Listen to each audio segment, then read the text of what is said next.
हम मीनू झा प्रणाम करै छी समस्त मिथिलावासी के। आइ हम एकटा बजरंग बली के गीत गा बजा रहल छी और एहिमे संग दऽ रहल श्रीमती ललिता झा। नीक लागत तऽ लाइक शेयर जरूर करब। धन्यवाद। जय मिथिला, जय मैथिली। हनुमान गेला लंका जपैत राम रामा। हनुमान गेला लंका जपैत राम रामा। जपैत राम रामा भजैत राम रामा। जपैत राम रामा भजैत राम रामा। हनुमान गेला लंका जपैत राम रामा। हनुमान गेला लंका जपैत राम रामा। की बैसक देवानी राम लखन के। की बैसक देवानी राम लखन के। हम के बैसक देवानी बेर हनुमान।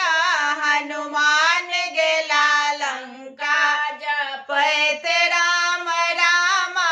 हनुमान गेला लंका जपैत राम रामा। आसन बैसक देवानी राम लखन के। आसन बैसक देवानी राम लखन के। सिंहासन बैसक देवानी बेर हनुमान।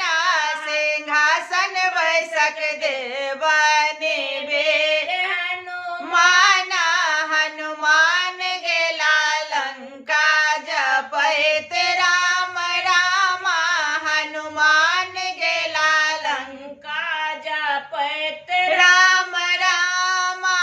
की भोजन देवानी राम लखन के।